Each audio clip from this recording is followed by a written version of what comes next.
बिहार की भी बात कर लेते हैं, क्योंकि खुलकर अब तमाम पार्टियों के, चाहे चिराग पासवान की पार्टी हो, पशुपति पारस का गुट हो, तमाम पार्टियां अंदर खाने से एक ना एक प्रवक्ता से कुछ ना कुछ बुलवा रही हैं। महाराष्ट्र में एनडीए का मामला उलझा हुआ है। बिहार की बात करते हैं। एनडीए में सीट शेयरिंग को लेकर बड़ी खबर आई है। सूत्रों से मिली जानकारी के मुताबिक चिराग पासवान की बात बन गई है। चिराग पासवान की पार्टी 5 सीटों पर चुनाव लड़ सकती है, यानी उन्हें 5 सीटें देने का फॉर्मूला क्या कामयाब हो गया है।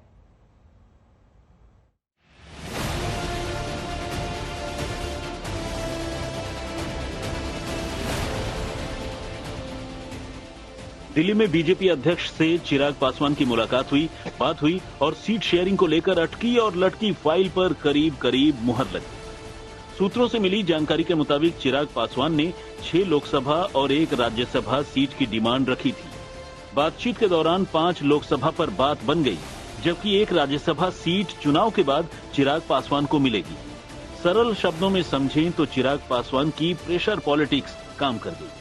दरअसल सीट शेयरिंग को लेकर चिराग पासवान खुश नहीं थे। बीते दिनों सियासी गलियारे में यही कयास लगाए गए कि चिराग ने जानबूझकर प्रधानमंत्री की रैली से दूरी बनाए रखी। औरंगाबाद में प्रधानमंत्री नरेंद्र मोदी की जनसभा हुई, लेकिन एनडीए के साथी और लोक जनशक्ति पार्टी रामविलास के राष्ट्रीय अध्यक्ष चिराग पासवान मंच पर नहीं दिखे। बेगूसराय में प्रधानमंत्री का कार्यक्रम हुआ, लेकिन यहां भी चिराग पासवान नहीं दिखे।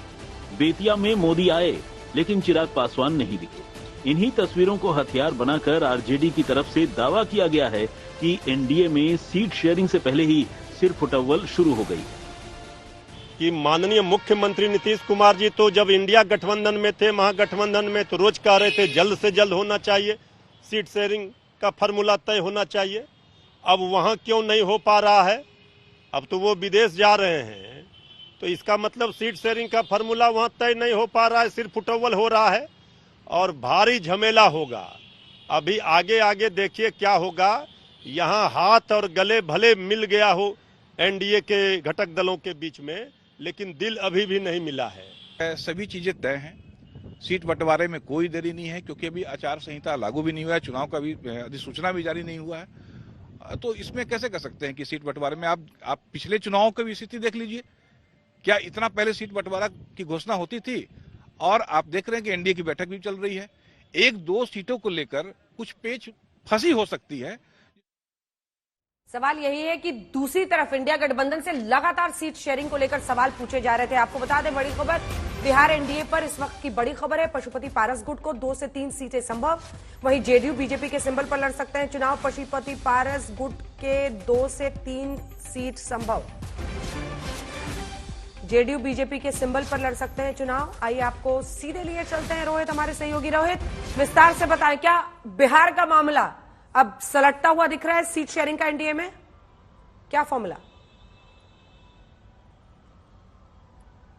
जी अंजना, देखिए जो चिराग पासवान की प्रेशर पॉलिटिक्स थी वो कहीं न कहीं ऐसा लगता है कि काम करती हुई दिख रही है। और क्योंकि बीजेपी को भी एहसास है कि चिराग पासवान का एनडीए में रहना कितना ज़रूरी है, क्योंकि बीजेपी इस वक्त जो है हर इलाके से देखिए अपने कुनबे को मजबूत करने में लगी हुई है। और ऐसे में अगर चिराग पासवान नाराज होकर एनडीए छोड़ देते तो वे गलत मैसेज जाता। तो ऐसे में जो बात सामने आ रही है कि 5 सीटें हैं कम से कम जिस पर चिराग पासवान जो है उन्होंने हामी भर दी है। वो 5 सीटों पर जो है उनकी पार्टी को मिलेगा चुनाव लड़ने के लिए। और जहां तक पशुपति पारस और उनके जो सांसद का सवाल है, तो इस बात की संभावना जताई जा रही है कि ये जो सांसद है पशुपति पारस और उनके साथ 1-2 और, वो बीजेपी या फिर जेडीयू के सिंबल पर टिकट उनको मिल सकता है और चुनाव लड़ सकते हैं। लेकिन एक बात साफ है कि चिराग पासवान जिस तरीके से प्रेशर पॉलिटिक्स कर रहे थे, उसका कहीं ना कहीं लगता है बीजेपी को वो दबाने में कहीं ना कहीं कामयाब जरूर नजर आते हुए यहाँ पर दिख रहे हैं। अंजना, धन्यवाद आपका रोहित इस तमाम जानकारी के लिए।